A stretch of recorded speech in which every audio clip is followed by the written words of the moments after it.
Now is see this example. Okay? Before that, we need to know something. Revaluation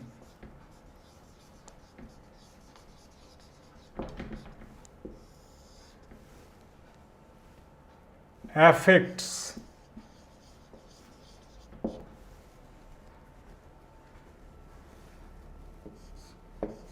carrying amount of the asset.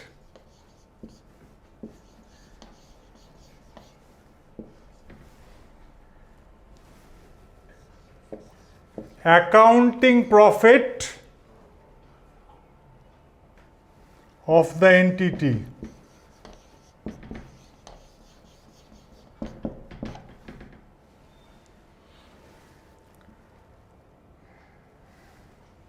Revaluation affects carrying amount of the asset. When there is revaluation, carrying amount goes up. And it affects accounting profit. Why? Accounting profit becomes lower because we charge depreciation on revalued amount more than depreciation that should have been charged under cost model. So depreciation affects, remember, carrying amount of the asset and accounting profit of the entity. Now,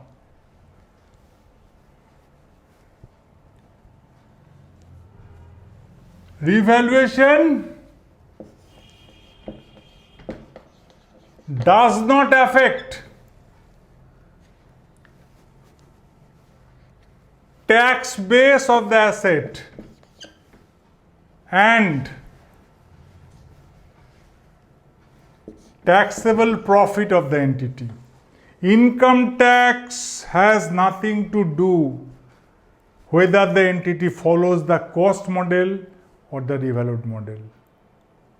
So it affects carrying amount but not the tax base of the asset. It affects accounting profit but not taxable profit. Income tax has nothing to do. They say this is the amount will be deducted for depreciation. This is how you work out the current tax. You follow cost model, which is your problem.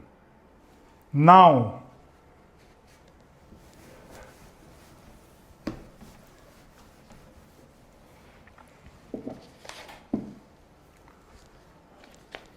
profit before depreciation you 100 per year. You see 5 years 100 every year. Asset at the beginning 100, life 5 years.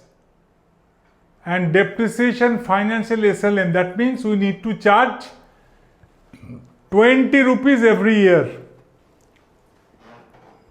to start with if there is no change. And tax is 25%. That means it will be allowed for 4 years, 25 rupees. So current tax you see 1 to year 4 how much? 100 minus 25, 75 into 40%. That means CU 30. So current tax you see CU 30 for first 4 years. Thereafter depreciation allowance for income tax ceases. For 4 years they are allowed. So 100 rupees is covered. Year 5, 100 rupees, no depreciation, 100 into 40%. That means CU 40. So current tax in the last year is 40. First 4 years 30 each, last year it is 40.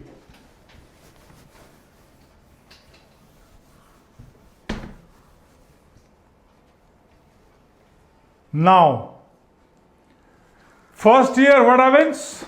20 rupees depreciation charged.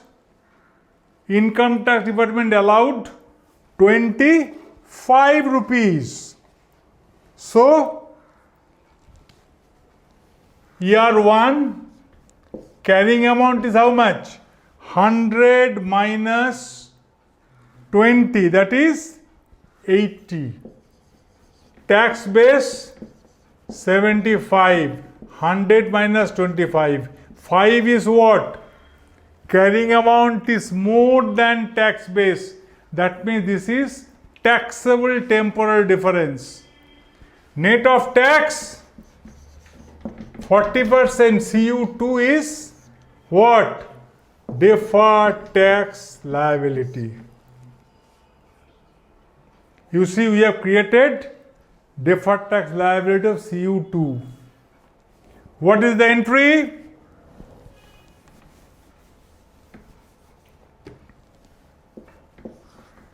Deferred tax expenses to deferred tax liability. CU2, CU2. This is transferred to where? Tax expense. This is going where? Balance sheet. So at the end of year 1 in the balance sheet, there is a balance of deferred tax liability of CU2. Now 100 rupees is accounting profit before depreciation, 20 depreciation, accounting profit 80. Tax expense, current tax plus deferred tax expense 32. 32 is 40% of 80. You can check up. Relationship between accounting profit and tax expense. Income tax at 40%, tax expense has to be 40% of accounting profit. So profit for the period 48. There is no other comprehensive income. So total comprehensive income is also 48.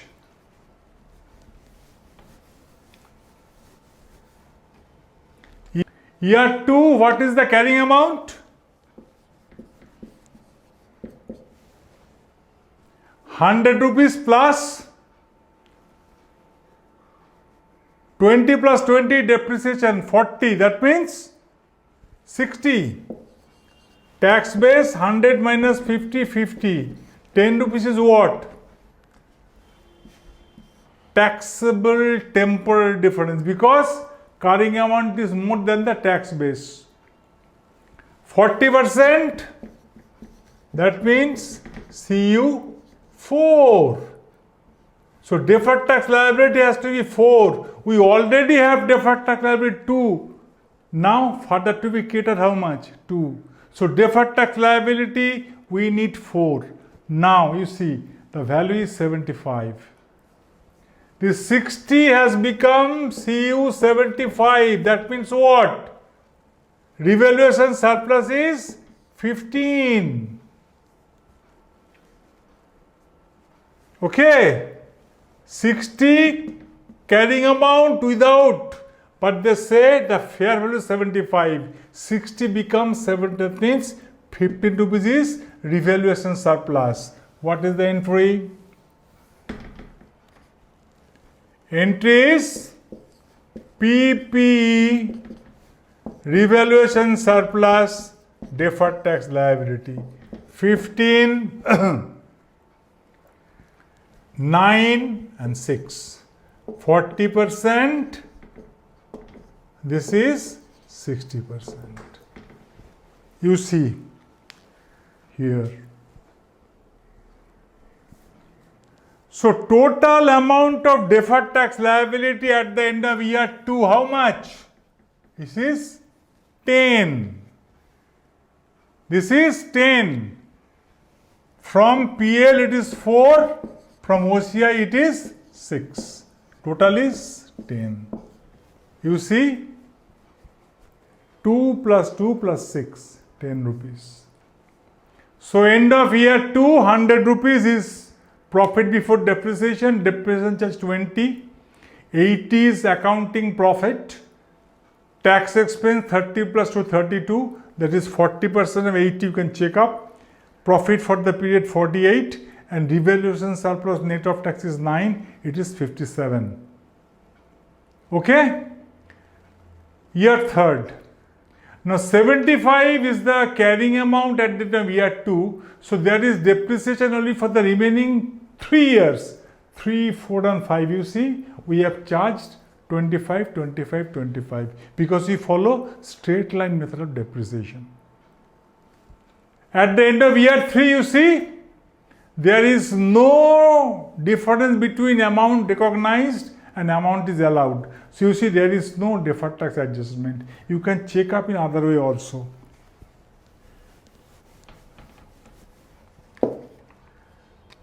At the end of year 3, what is the carrying amount? Carrying amount is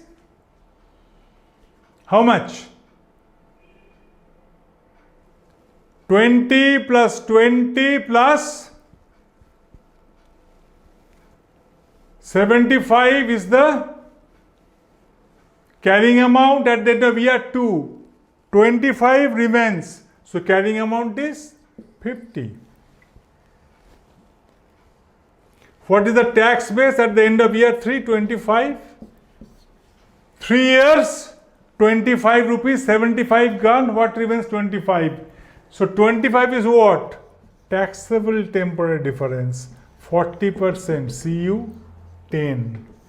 We already have at the end of the reading period CU 10 as deferred tax liability. So nothing to be done. We need a balance of CU 10 as deferred tax liability, but you already have at the end of the year 2 10 rupees. I told you earlier 2 plus 2 plus 6. So nothing has to be done. So third year 100 minus 25, 75 accounting profit, tax expense 30. You can check up, 30 is 40% of 75. So profit for the period 45, there is no OCI. So total comprehensive income is 45. Year 4, same thing. Year 4, same thing. What is the carrying amount year 4? 50 minus 20, that is 25 carrying amount. Life is 5 years. So what is the carrying amount? End of year 4 is 25. What is the tax base? Tax base is 0 because in 4 years they have allowed us 25%. So it is 25 taxable temporary difference, 40% CU 10. We need. We already have 10 at the end of year 2. You see, there is no adjustments.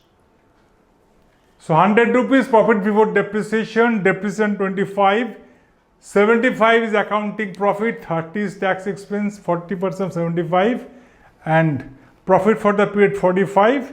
So total compensation is 45. Last year, difference is in current tax 40. I have charged 25 depreciation, 75 is my accounting profit. Tax expense has to be 30, 40 per 75. So we revise the deferred tax liability that has been created 2 plus 2 plus 4 because deferred tax liability in regard to that asset does not exist. Carrying amount has become 0. So deferred tax liability what has been created has to be reversed. Now